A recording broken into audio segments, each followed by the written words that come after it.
un débat, un combat, pardon, anachronique, très franchement, d'arrière-garde, puisque les postulats que vous avez sont faux et vous le savez. Vous dites que c'est un mode de transport polluant, vous savez bien que c'est un véhicule, que ce sont des véhicules qui sont électriques, c'est un mode de transport complètement décarboné, avec une consommation électrique au kilomètre carré qui est inférieure à la consommation électrique d'une voiture hybride. Donc pourquoi devrions-nous nous priver d'une innovation aussi importante? Vous dites que ça cause également des nuisances sonores pour les riverains. C'est faux là encore. Et ce sont les mesures de bruit parif dont on peut assez difficilement discuter de l'expertise dans la matière. Bruit parif qui a mesuré le volume sonore de ces véhicules, de ces aéronefs, qui est fixé à 65 décibels.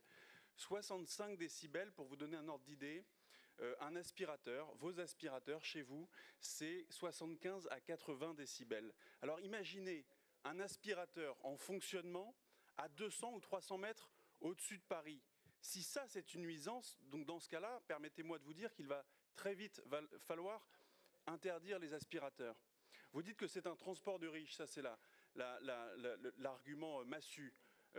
C'est effectivement un tarif un tout petit peu plus cher qu'un mototaxi. Et je crois savoir qu'il y a parmi vous des adeptes de ce mode de transport. Et il faut bien avoir en tête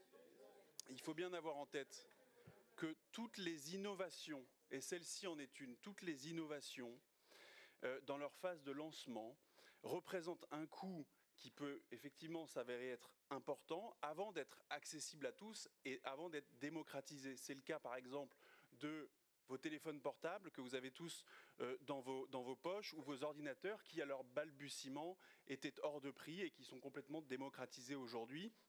Donc heureusement que vous n'étiez pas là à l'époque pour interdire toutes les innovations dans les télécommunications au prétexte que c'était trop cher. Dans cette expérimentation, puisqu'il s'agit là d'une expérimentation, vous semblez sciemment oublier quelque chose, c'est la déclinaison opérationnelle, le fait que ces véhicules, ces aéronefs électriques, vont avoir des applications dans les domaines sanitaires et médicaux. Et l'expérimentation traite de cela avec 3 cas d'usage bien spécifiques. Le transport de greffons, le transport de blessés, et le transport, en tout cas le déplacement de médecins. Parce qu'aujourd'hui, en zone dense, à Paris particulièrement, il n'y a aucun moyen de transport qui permet de faire Bichat, la Pitié-Salpêtrière en moins de 6 minutes. C'est le cas aujourd'hui de ces aéronefs pour transporter notamment un greffon. Parce que ça ne vous a pas échappé, Paris est une ville qui est embouteillée, une ville qui est thrombosée, qui est congestionnée. Et dans ces cas-là, mieux vaut ne pas avoir besoin d'une transplantation en urgence. C'est d'ailleurs parce qu'il y a ces applications médicales et sanitaires. C'est un dispositif, c'est une expérimentation qui est soutenue par l'AP-HP, qui est elle-même partie prenante à cette expérimentation. AP-HP, dont je le rappelle, le conseil de surveillance est présidé par une certaine Anne Hidalgo. Tout ça pour vous dire que pour une fois que nous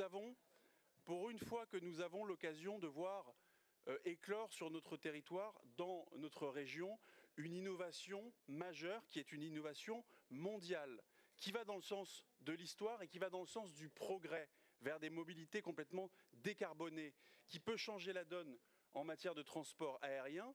Ces innovations, ces premières expérimentations ouvrent la porte à de nouvelles innovations beaucoup plus larges. Peut-être dans quelques années, grâce à cela, pourrions-nous aller à l'autre bout de la Terre en véhicules complètement décarbonés, dans des aéronefs complètement décarbonés. Et donc là, les vols à destination de Tahiti auraient un bilan carbone absolument imbattable. Donc notre question est la suivante. C'est quoi votre ambition pour l'Île-de-France? Si c'est d'être à la remorque des États-Unis, qui regardent d'ailleurs très attentivement ce qui se passe chez ADP et ce qui se passe en Île-de-France sur cette innovation des taxis volants, d'être à la remorque de la Chine en matière d'innovation alors que nous avons aujourd'hui une avance qui est considérable en la matière. Ça n'est pas notre ambition pour la région. Nous sommes fiers de soutenir cette expérimentation parce que nous faisons le choix du progrès, de l'innovation, de l'avenir pour l'Île-de-France, pour notre région, mais aussi pour la planète.